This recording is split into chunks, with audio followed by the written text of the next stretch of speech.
¡Rusia será libre! ¡Rusia será libre! ¡Putin y su banda a los tribunales! ¡Putin y su banda a los tribunales! ¡Putin y su banda a los tribunales! Si Putin fuera tan popular como él dice, ¿por qué tiene tanto miedo a sus opositores? ¡Putin dimisión! ¡Putin dimisión! ¡Putin dimisión! Los seguidores de Navalny salen a la calle e infringen la ley. Si de algo son víctimas, no es del régimen de Putin, como les gusta decir, sino de su propia estupidez. Yo trabajaba en un instituto de investigación, pero me despidieron por ser una activista política. En Rusia no tienes una buena biografía si no has estado en prisión, en un campo de trabajos forzados o en el Gulag. Hay un equipo de asesinos profesionales trabajando para el Estado. Me envenenaron 2 veces. Intentas respirar, pero no te llega el aire. Es terrorífico y muy doloroso. Primero, nunca hubo ningún envenenamiento. Segundo, esto solo es una provocación contra Rusia organizada por los alemanes, o por los estadounidenses, o por los franceses, me da igual. Putin vino y volvió a poner a nuestro país en el buen camino.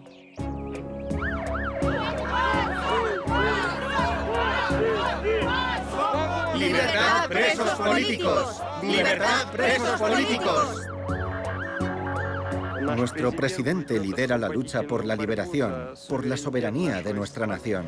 Es uno de los nuestros. Él ha salido del pueblo. Él es el alma de nuestra nación.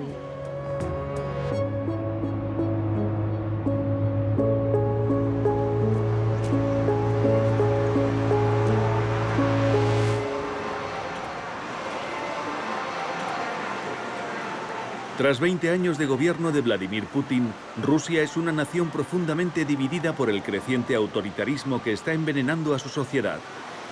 Rusia contra Rusia, con Moscú, la capital de la nación, en el epicentro de las tensiones.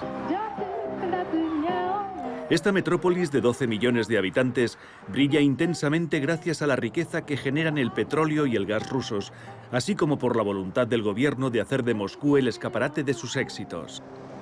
El salario medio en Moscú es 3 veces superior al de la Rusia rural. Paradójicamente, es la cuna, junto a otras grandes ciudades, de una Rusia rebelde y antisistema que se opone a la represión cada vez más dura del régimen.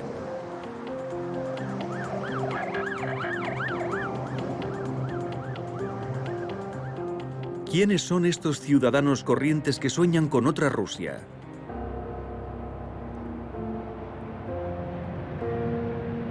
¿Qué precio está dispuesta a pagar esta generación por la justicia y la libertad que anhela?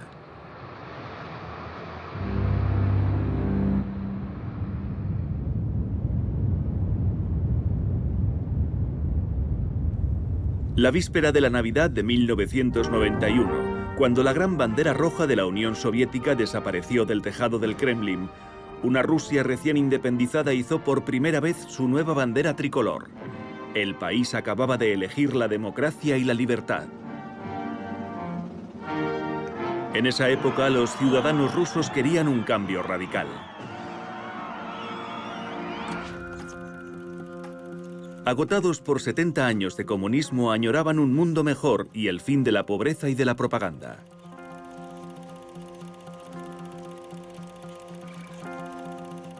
¿Por qué entonces este país, el más grande del mundo y sus 150 millones de habitantes, vive un profundo enfrentamiento? En aquella época yo vivía en Moscú y había hecho amistad con un colega periodista, Piotr Tolstoy. 30 años después nos volvemos a encontrar, aunque ahora él es una figura clave del régimen de Putin.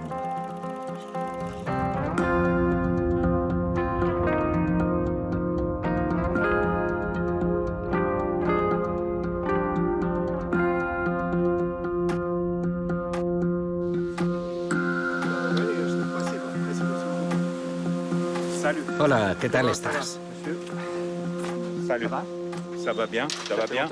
¿Todavía hablas ruso? Lo intento. Ha pasado mucho tiempo, ya lo sabes.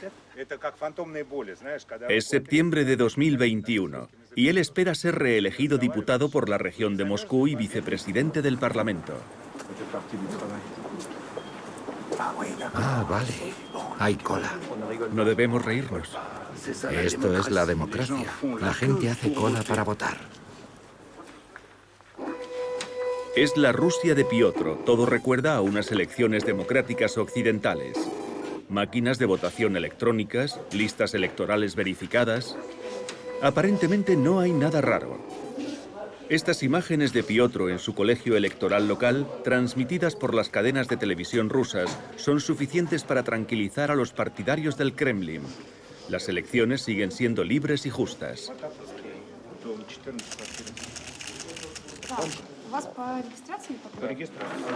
¿Cuántos candidatos se presentan? No está mal, hay 1, 2, 3, 4, 5, 6, 7, 8, 9, 10, 11, 12.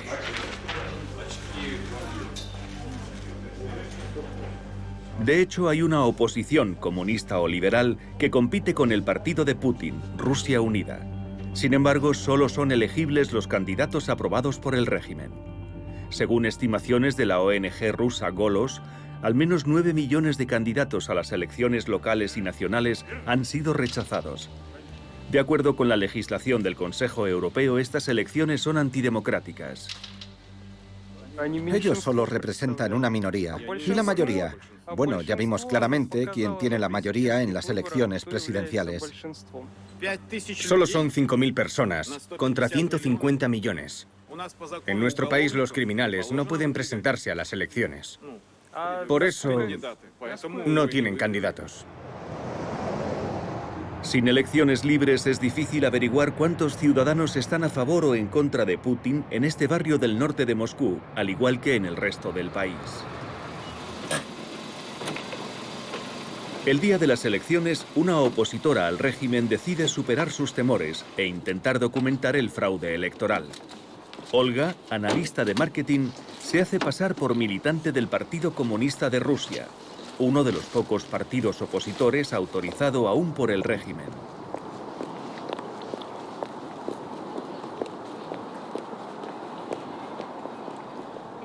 En realidad, no soy militante del Partido Comunista, pero para poder observar estas elecciones me hice pasar por militante.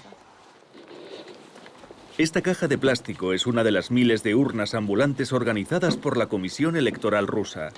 La comisión hace un esfuerzo para que las personas mayores puedan votar en casa. Es un grupo demográfico particularmente favorable al partido en el poder. Hola, somos de la Comisión Electoral. Venimos para que pueda votar. Abra la puerta, por favor.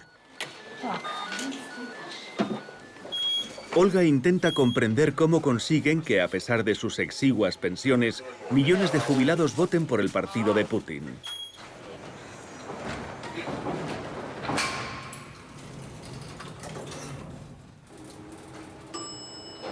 Aquí el candidato del partido de Putin es Dmitry Petsov.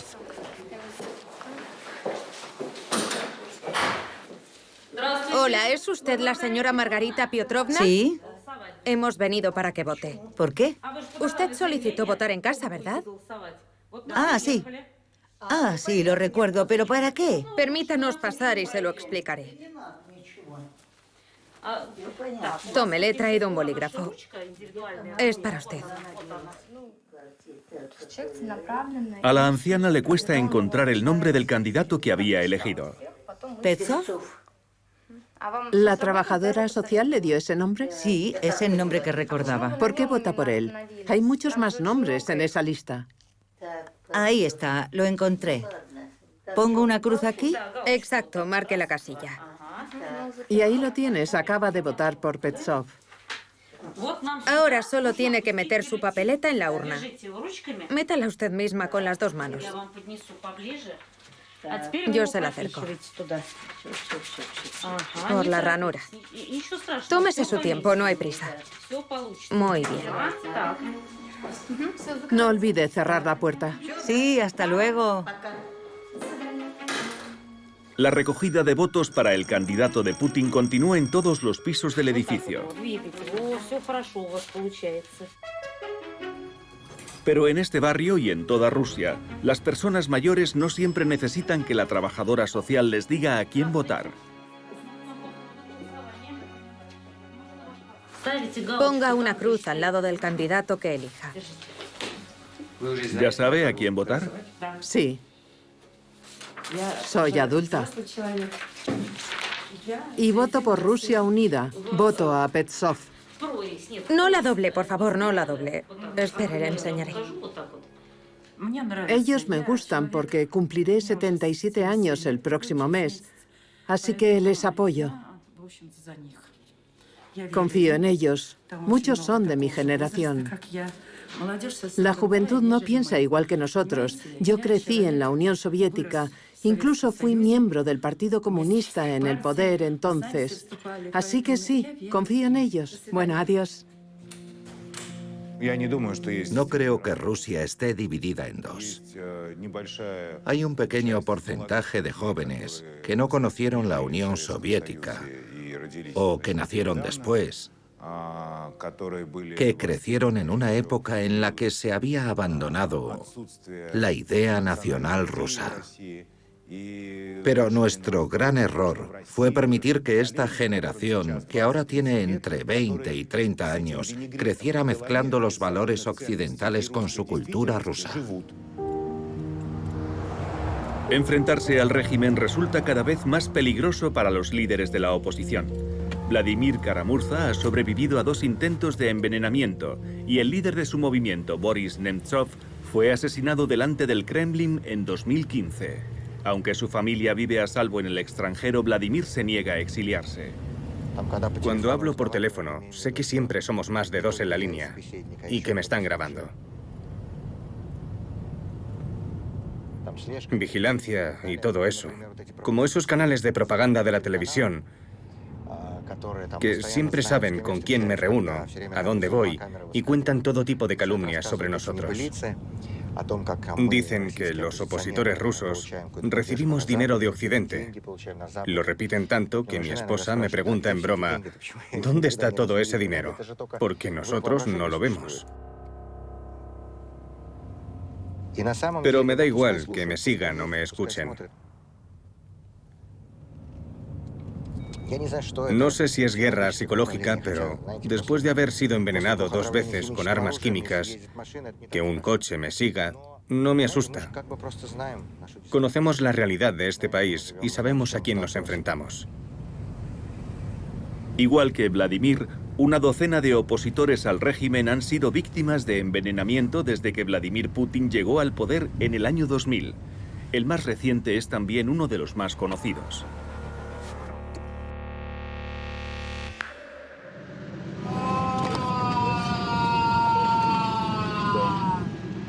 En agosto de 2020, el enemigo público número 1 de Putin, Alexei Navalny, estuvo a punto de morir en un avión que sobrevolaba Siberia.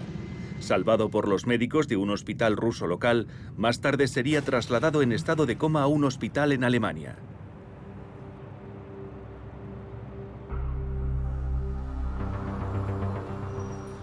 Más de 30 años después de la caída del muro de Berlín, la capital alemana, en el pasado un refugio para los disidentes soviéticos, vuelve a ser un lugar seguro para millares de rusos recién exiliados. Desde 2012 han llegado más de 50.000 rusos a Alemania.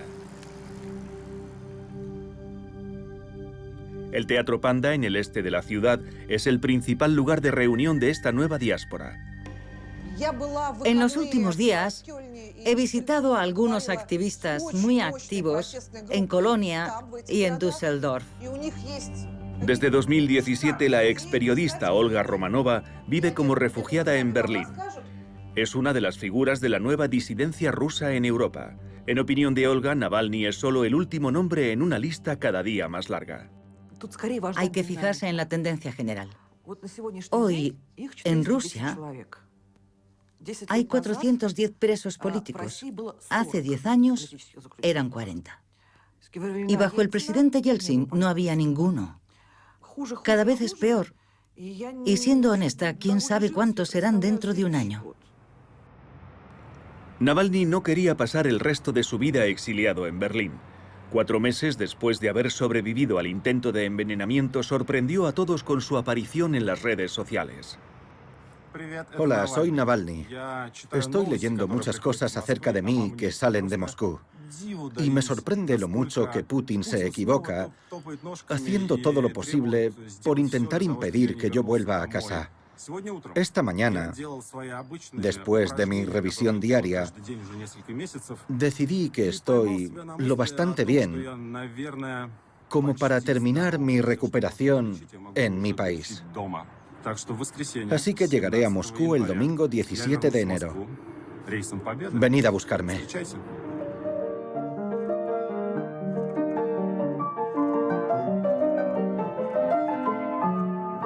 Mientras Navalny vuela desde Berlín a Moscú, Olga quiere ir a recibirlo al aeropuerto, a pesar de la preocupación de su madre.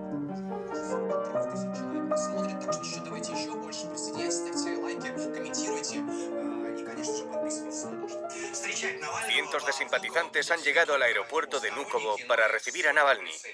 Y aún hay más policías. Quiero ir. Necesito verlo con mis propios ojos. Aunque no pueda acercarme a él físicamente, necesito ver por mí misma que ha vuelto a casa. Acaban de llegar decenas de policías más, así como agentes encubiertos. Mira las noticias de las ONG en Internet. Si me arrestan, publicarán mi apellido, hora y lugar de detención. No me digas eso, solo consigues que me preocupe más. Tranquila, mamá, sé lo que hago.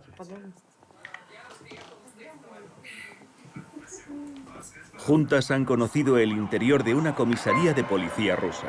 En 2017 ambas fueron detenidas durante una manifestación en el centro de Moscú, víctimas de un régimen cada vez más duro.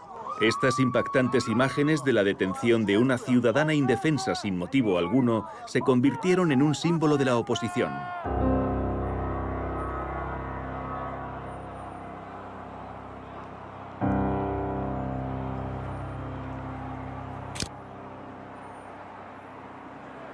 ¡Navalny! ¡Navalny! ¡Navalny! Una vez en el aeropuerto, haciendo frente al frío y al riesgo de ser detenida, Olga, junto con miles de seguidores de Navalny, descubre que han venido para nada. Las autoridades han desviado el avión a otro aeropuerto de Moscú.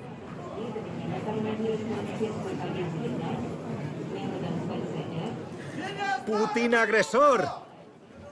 ¡Putin agresor! ¡Putin agresor! Navalny lleva 10 años denunciando la corrupción del régimen, pero nunca ha pasado en prisión más de unas pocas semanas. Esta vez, sin embargo, se arriesga a pasar 2 años y medio tras las rejas. Desde el envenenamiento de Navalny, el Kremlin está decidido a llevar su objetivo represivo hasta su amargo final. Nada más bajar del avión con su esposa, Navalny es detenido y enviado a prisión. Ya lo ves. Todo esto para nada. Lo han detenido de todas maneras. Pero durante su convalecencia en Alemania, el líder anticorrupción había estado preparando una bomba de relojería contra Putin y su círculo más cercano. 2 días después de su arresto, su equipo publica en Internet unas explosivas declaraciones pregrabadas. Vais a ver con vuestros propios ojos cuánto ama este hombre el lujo y el dinero y que está dispuesto a todo. Su investigación, minuciosamente estructurada y documentada, denuncia los delirios de grandeza del presidente ruso y cómo su familia, colaboradores y amigos de la KGB están llenando sus bolsillos. Es una cleptocracia totalmente opuesta al humilde y valiente estadista que presentan los medios estatales. Pocos días después de su publicación en YouTube, el vídeo había sido visto más de 100 millones de veces. ¡Putin ladrón! ¡Putin ladrón! Una semana después, el opositor encarcelado logró unir a los ciudadanos descontentos de todo el país y se produjeron importantes manifestaciones en Moscú y otras grandes ciudades. Como siempre, las protestas estaban prohibidas, permitiendo a la policía intervenir y detener a cualquier manifestante que eligiera. Estimados ciudadanos, estamos aquí para garantizar su seguridad. Por favor, dispérsense lo antes posible. Esta concentración es ilegal. A pesar del peligro, Olga consigue encontrarse con Alina, su nueva amiga activista. Como la mayoría de los presentes entre esta multitud de ciudadanos indignados, las mujeres jóvenes han tenido que sopesar los riesgos antes de venir. A pesar de todo, son decenas de miles de rusos corrientes, en su mayoría universitarios, los que acuden para manifestarse pacíficamente. Tengo muchos folletos debajo del abrigo. ¿No te da miedo? Por supuesto que me da miedo, y aunque conozco la ley gracias a las ONG, no quiero que me arresten. Lo haremos de forma discreta. ¡Libertad! ¡Libertad! ¡Libertad! Toma, pásalo. ¿Quién quiere un cartel? Aún me queda uno. Yo quiero uno, gracias. Estos manifestantes aún conservan la esperanza de que su país esté a punto de vivir una revolución democrática. ¡Libertad para Navalny! ¡Libertad para Navalny! ¡Libertad para Navalny! ¡Libertad para Navalny!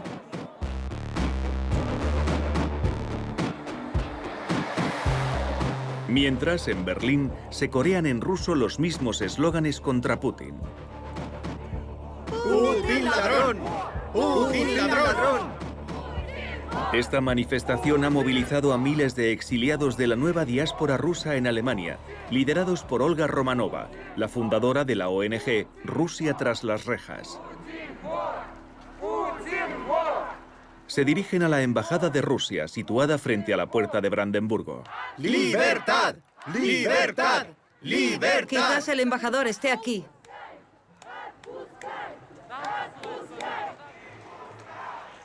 Parece que se han atrincherado. ¡Libertad para los presos políticos! ¿Dónde está la cámara de vigilancia? Ahí. ¡Libertad para los presos políticos! ¡Liberadlo! Al principio no apoyaba a Navalny como político, no compartimos las mismas ideas políticas, pero si algún día permiten que se presente, votaré por él. Tengo la impresión de que 2021 ha empezado bien. Y tengo la esperanza de que algún día Rusia sea libre. Su esperanza dura poco. Mira, es la Plaza Roja de Moscú. Están golpeando hasta a los más jóvenes. Cuando detienen a gente en las protestas, siempre son ciudadanos corrientes y nunca los líderes. Y eso lo hacen para que parezcan instigadores que al final siempre se salen con la suya y no corren ningún riesgo, a diferencia de los manifestantes corrientes. En la capital rusa se desata una oleada represiva sin precedentes contra una multitud pacífica. Esa noche se producen miles de arrestos. Olga y su amiga Alina se han trasladado a la acera, lejos de las protestas. Tengo un mal presentimiento. ¿Tú no? Empiezo a tener miedo.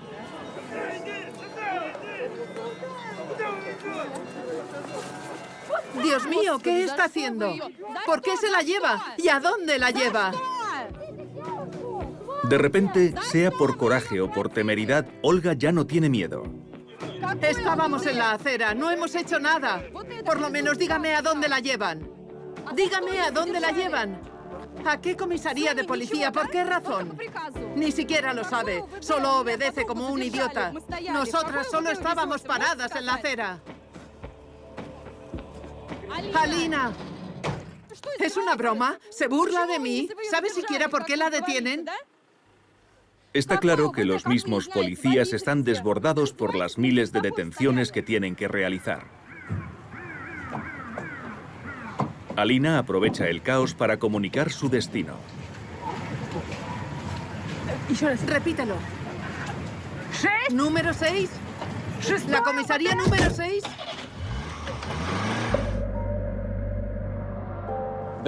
Saludos, queridos amigos. ¿Me oís y me veis bien? Unos días después, un grupo de estudiantes entrevista a Vladimir Putin durante una videoconferencia.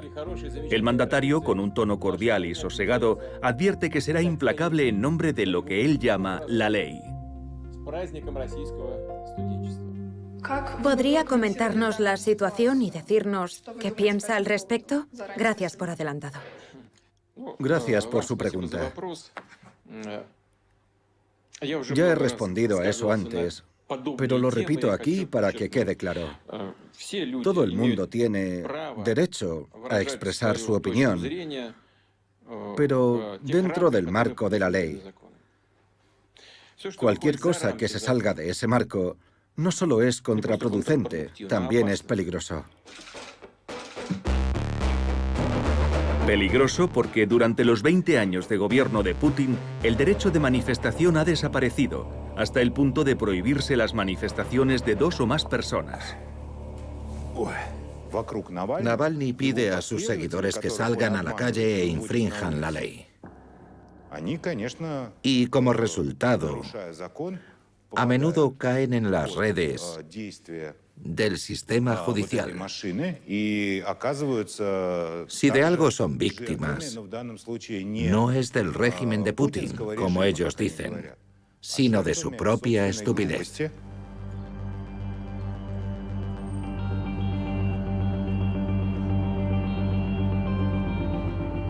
Alina, la amiga de Olga, es liberada después de pasar una noche en prisión. Ahora se encuentra a la espera de juicio.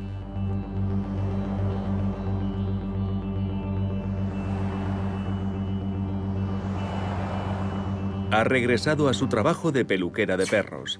Aunque adora a los animales, este trabajo está muy lejos de ser lo que le gusta hacer y de sus capacidades profesionales. Yo soy ingeniera,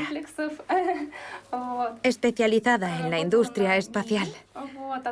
Trabajaba en un instituto de investigación, pero me obligaron a renunciar por ser activista política, por ayudar a personas que han sido detenidas y por ir a las manifestaciones. Yo apoyo políticamente a la oposición y eso no les gustaba a mis jefes.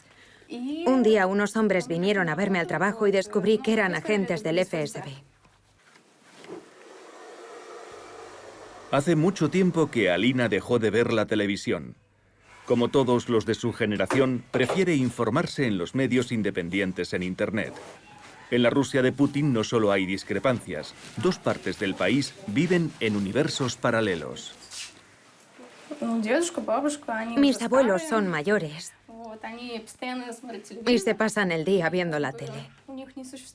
Ni siquiera imaginan que no te puedes fiar de la televisión. Para ellos todo lo que dice la tele es verdad. Al principio intentaban convencerme y discutíamos mucho. Luego decidimos no hablar de política, porque me di cuenta de que no íbamos a ninguna parte. Siempre acabábamos discutiendo.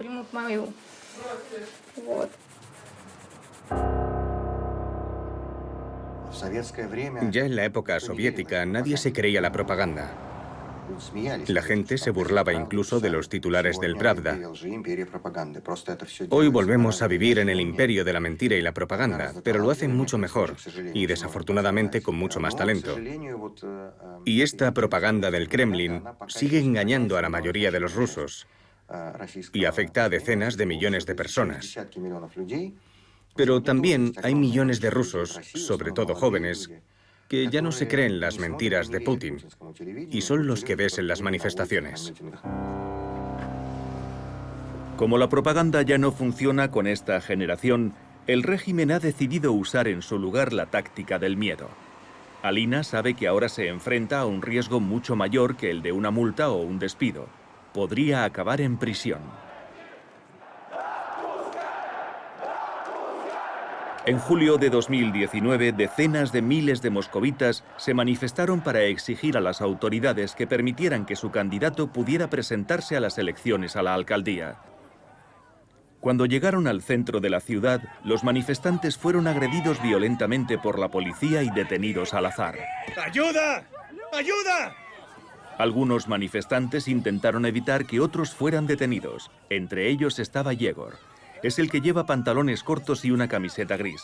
Vemos cómo hace que un policía tropiece. Yegor sería acusado después de agredir al policía con tanta fuerza que éste no pudo volver a levantarse. Es el mismo oficial que vemos caminando hacia sus colegas, totalmente ileso. Yegor fue condenado a prisión junto con una docena de otros manifestantes. Aún le queda un año por cumplir. Dasha, la novia de Yegor, tuvo que renunciar a todos sus planes para el futuro. Él sigue en prisión y yo lo sigo esperando. Teníamos planes para montar una agencia de viajes. Hasta habíamos planeado comprar una furgoneta. En una de sus primeras cartas, cuando lo trasladaron de prisión, me pidió que me casara con él. Pero yo no quiero casarme en una cárcel. Durante su juicio, los medios oficiales retrataron a Yegor como un criminal muy peligroso. La imagen perfecta para denigrar a la oposición. Fue condenado a 3 años de prisión.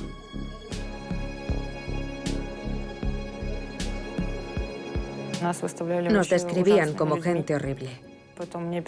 Y el resultado fue que recibí amenazas de gente que quería dispararme, quemarme, colgarme. Si quienes hacen las leyes y las aplican lo hicieran con honradez, con justicia y sentido común, yo creo que habrían suspendido la sentencia de Yegor como mínimo.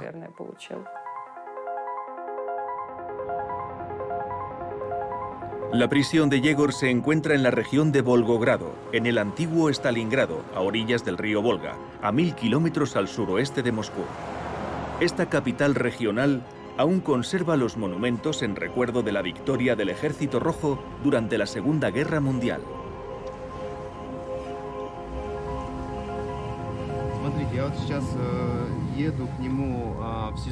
Hoy el abogado de Yegor, Eldar Garoz, ha llegado desde Moscú para solicitar su libertad condicional ante un juez de un tribunal local.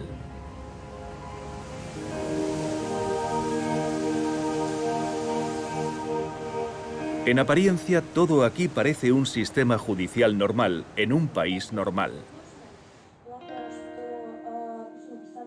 Yegor asiste a la sesión desde su prisión mediante videoconferencia. La Fiscalía se opone a la liberación anticipada del preso, aunque ya hace varios meses que tendría derecho a ella. No veo razón alguna por la que no se le pueda conceder a mi cliente la libertad anticipada. Y considero que la argumentación del fiscal es infundada. El alegato del abogado no sirve de nada, al igual que la actitud ejemplar de Yegor cuando llega su turno de palabra. Le pido a la Corte que me deje en libertad condicional. No sé qué más puedo hacer para convencerles. He hecho todo lo que me han pedido. Y ya no sé qué más puedo hacer. Como era previsible, su solicitud fue rechazada. El juez se jubila muy pronto, no iba a enfrentarse a la oficina del fiscal. Hay que entender cómo se llega a ser juez en Rusia. Todos son exfuncionarios de la administración judicial. Durante los primeros 10 o 15 años de carrera en la administración, ven cómo funcionan los arreglos entre los jueces y los fiscales, lo unidos que están. Luego, cuando se convierten en jueces, no les queda otro remedio que hacer lo mismo que todos. Sin una separación clara entre la justicia y el gobierno, los ciudadanos rusos están completamente a merced del Estado. Todo el mundo sabe que en Rusia, y hablo de casos penales, el 99% de los cargos terminan con una condena del juez. Y las estadísticas oficiales de la Corte Suprema de Rusia muestran que de 10.000 veredictos, solo uno fue anulado. Hasta en la época de Stalin las estadísticas eran mejores. Para escapar de la represión, miles de opositores solo tienen una opción: huir de su país a Europa por cualquier medio.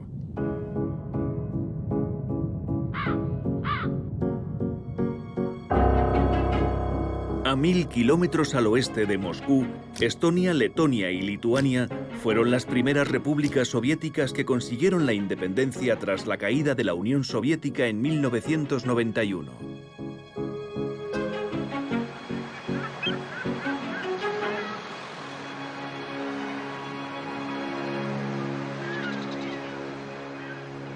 En el mar Báltico, esta antigua riviera de la Rusia zarista sigue siendo un destino popular entre los turistas rusos, y aquí siguen existiendo comunidades importantes de minorías de habla rusa. Miembros de la Unión Europea, los 3 estados bálticos insistieron en unirse a la OTAN en 2004 para protegerse de la voracidad imperial rusa, de la que la anexión de Crimea en 2014 fue un ejemplo.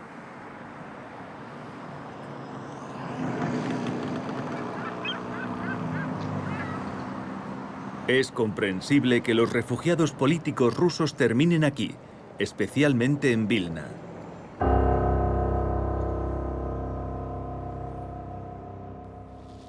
Eso se debe a que Lituania concede asilo político a los fugitivos rusos.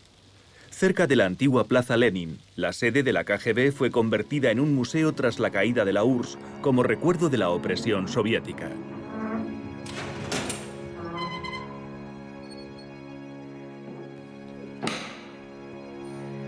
Esta puerta y estos suelos de una celda de la antigua prisión de la KGB son similares a los que conocen estos 3 refugiados políticos.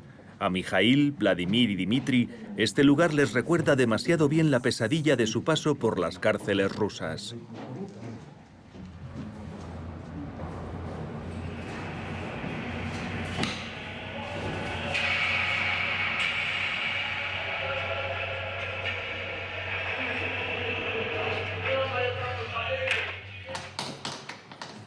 Dmitry, de 35 años, es el veterano. Pasó 14 años en prisión por su activismo político. No habiendo matado nunca a nadie, sufrió las consecuencias de un sistema judicial arbitrario, un juicio injusto tras otro.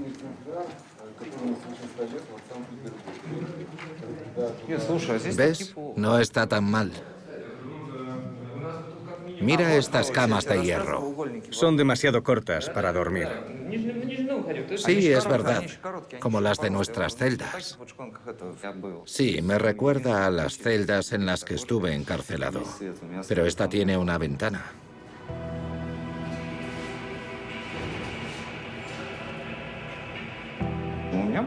Me torturaron.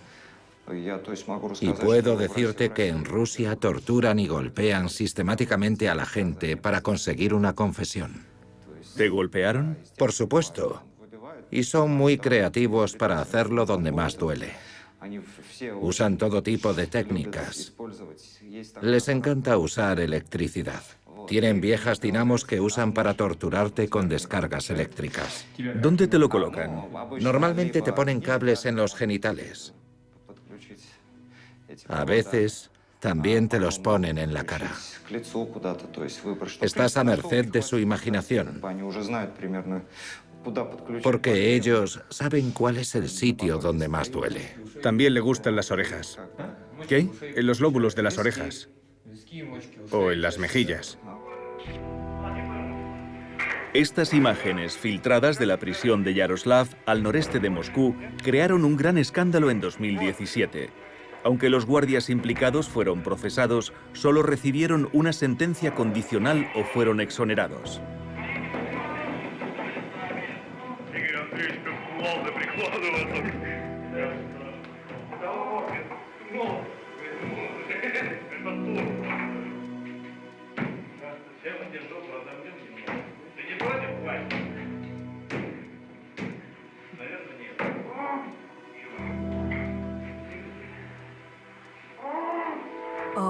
La tortura es una práctica generalizada en las prisiones rusas. Además, los guardias no ven nada malo en ello. Y lo que es peor, en los últimos años, la violencia física ha sido legalizada. La ley autoriza ahora a los guardias a emplear la violencia física contra los reclusos, incluidas las descargas eléctricas en caso de insubordinación. Bien, intenta demostrar que no hubo insubordinación. Esa ley, aprobada en 2016, forma parte del creciente sistema de medidas represivas del régimen. Para escapar de la tortura intenté acabar con mi vida. Me corté la garganta.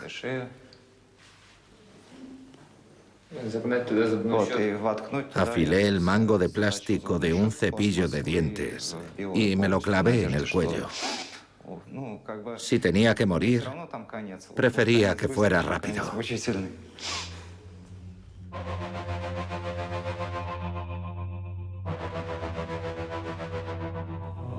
Cuando finalmente fue puesto en libertad condicional, Dmitri aprovechó la oportunidad para huir de Rusia, como tantos otros.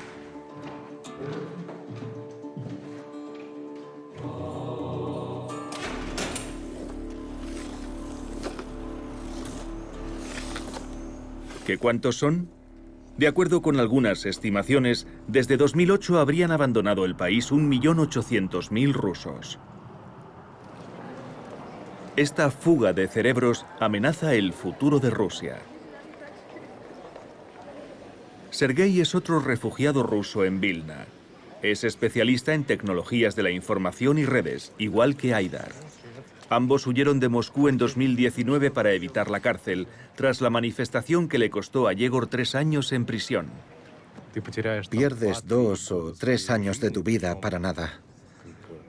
Y a los 25 o 30 años tienes lo mejor de tu vida por delante. Cuando en un país no hay justicia, no puede haber seguridad ni desarrollo económico. Porque no puedes estar seguro de que mañana no acabarás en la cárcel por haber estado en el lugar equivocado, en el momento equivocado.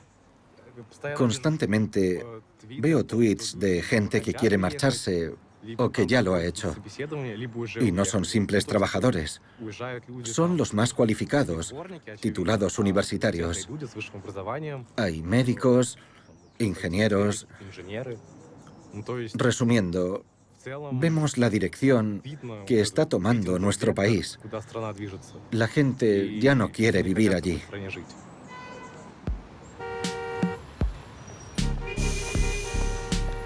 Exiliado en París, el economista Sergei Guriev era el representante ruso ante el Banco Europeo de Reconstrucción y Desarrollo. Tuvo que huir de Moscú después de publicar un informe que implicaba al séquito de Vladimir Putin. En 2013 declaré abiertamente que el país necesitaba luchar contra la corrupción. Los amigos de Putin me contaron que él no estaba muy contento. A Putin le han preguntado a menudo si le preocupaba que se fueran tantos titulados rusos. Y él siempre respondía, no, somos un país libre. Y le explicaré por qué. Alguien con educación puede entender perfectamente que Rusia se está quedando retrasada del resto del mundo. Y esa persona representa una amenaza para el poder. Para Putin, es mejor que esa persona viva exiliada en el extranjero. Pero las voces disidentes también se escuchan en la Rusia rural, a muchos kilómetros de distancia del lujoso estilo de vida de Moscú. Vivir en Rusia es una verdadera alegría. No hay que irse a ninguna otra parte. Este electricista de provincias y youtuber, que arriesgó su libertad atreviéndose a denunciar a Rusia, ha pagado un precio muy alto por su humor atrevido. Toropets es un pequeño pueblo de 13.000 habitantes. Este es el verdadero rostro de la Rusia de Putin. Todo está destruido, como esta fábrica de productos lácteos. Aquí las bombas ya no son necesarias. La OTAN no necesita destruir Rusia.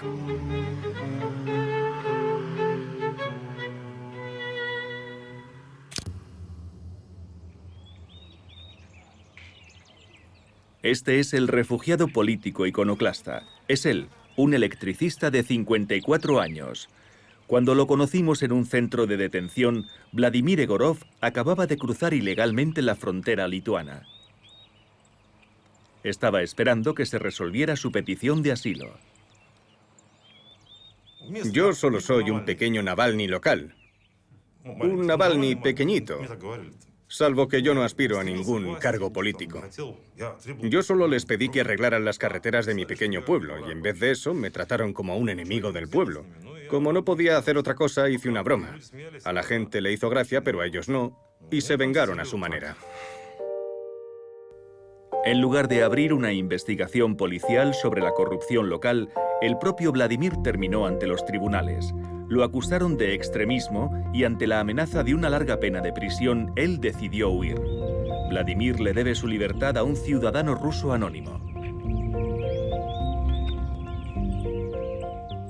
Un desconocido se puso en contacto conmigo en Facebook y me dijo: quiero ayudarte. No era un activista político, solo un ciudadano corriente al que yo no conocía de nada. Él me llevó en coche hasta la frontera con Lituania. Yo llevaba una mochila impermeable para flotar mejor y aletas. Tuve que saltar al agua desde el coche en marcha y nadé toda la noche. Recorrí medio kilómetro con mi GPS. Mientras, él y su hijo siguieron conduciendo sin parar por si nos habían seguido. Cuando le pregunté si era consciente de que estaba ayudando y encubriendo a un criminal, me contestó que quería enseñarle una lección de valor a su hijo. Vladimir se vio obligado a dejar atrás a su esposa y a sus hijos solo por mostrar en sus vídeos la verdad sobre la situación económica de la Rusia rural. ¿Quién es ese Obama? ¿Quién es ese Trump? ¿Quién diablos es ese tipo? Él no es nadie. Comparados con Putin son pececillos, no son nada. Putin los maneja como un violín. Miradnos, los rusos podemos vivir sin electricidad. Somos un país que sabe adaptarse. ¿Te imaginas que les pasara esto a los estadounidenses? Estarían acabados, estarían atrapados como ratones. El salario medio en la Rusia rural es inferior a 300 euros al mes, 8 veces menos de lo que prometió Vladimir Putin en 2008. Para desviar la atención de la sombría realidad social, el presidente recurre al nacionalismo ruso y al pasado soviético. El enemigo ha atacado nuestro país, ha invadido nuestra tierra para destruirnos, como Estado y como nación. La razón por la que son tan espectaculares los desfiles militares que celebran la victoria soviética de 1945 es porque ayudan a alimentar el nacionalismo ruso, despreciando a la Rusia actual en un relato en el que Occidente es el mal. Cada vez que hemos retrocedido ante Occidente, ellos nos han impuesto agresivamente su modelo económico, cultural y sus valores morales. ¿Y aún creéis que deshacerse de Putin será suficiente para que Rusia se someta de nuevo a Occidente? Pues eso nunca ocurrirá, ese barco ya zarpó. Y hoy, los verdugos y sus herederos han regresado. Rusia siempre ha respetado el derecho internacional, pero defenderemos nuestros intereses nacionales con todas nuestras fuerzas. El régimen de Putin necesita legitimidad. Nadie piensa ya que las elecciones sean realmente legítimas, ni ve crecimiento económico y su popularidad se está hundiendo. Él necesitaba la unidad nacional para que el pueblo ruso se uniera en torno a una idea, y lo que mejor encarnaba esa idea era la victoria soviética de 1945. La Rusia de Putin invierte hoy el 4% de su PIB en sus fuerzas armadas, el doble que Alemania o Francia. En 2021 el régimen endureció aún más la represión de la oposición, multiplicando los encarcelamientos masivos, una antigua tradición rusa. En Rusia no tienes una buena biografía si no has estado en prisión, en un campo de trabajos forzados o en el Gulag. Escritores, poetas, revolucionarios, Pushkin estuvo en prisión, Lermontov fue a prisión, Chernyshevsky, Dostoyevsky. Y luego llegó el turno a los revolucionarios, Lenin, Stalin durante las represiones soviéticas, luego un breve descanso y ahora es Navalny. Flaco y con el rapado obligatorio, Alexei Navalny languidece hoy en prisión.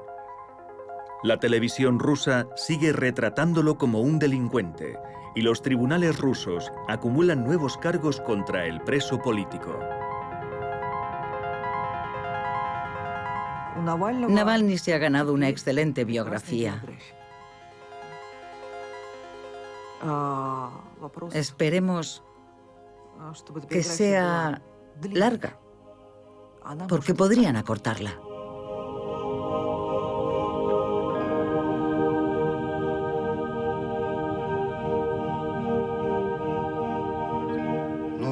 Rusia ha tenido varios regímenes a lo largo de su historia. Tuvimos el zarismo, el estalinismo y todo lo que siguió.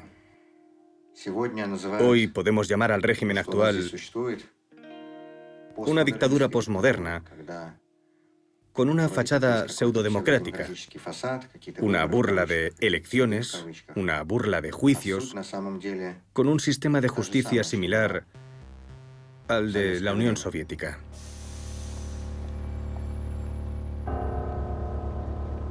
En 1991, la caída del Imperio Soviético comenzó aquí, en Lituania. ¿Qué futuro le aguarda a estos rusos recién exiliados? Cuando llegué por primera vez a Vilna, pensé que habría una amnistía. ¿Sabes? Las personas de 70 años terminarán cumpliendo 80. Hasta Putin empieza a comportarse de una manera extraña.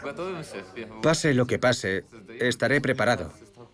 Desde aquí nos preparamos para el día en el que, por fin, podamos volver a casa. Por la victoria. Yo creo que me quedaré aquí porque planeo formar una familia, tener hijos. O me quedo aquí en Lituania o me iré a otro país con mi novia. Pero nunca a Rusia. ¿Nunca? Sí, creo que nunca.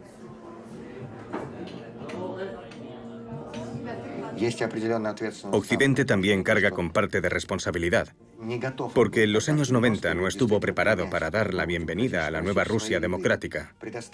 Rusia merecía la oportunidad de poder integrarse en Europa, como hicieron otros países.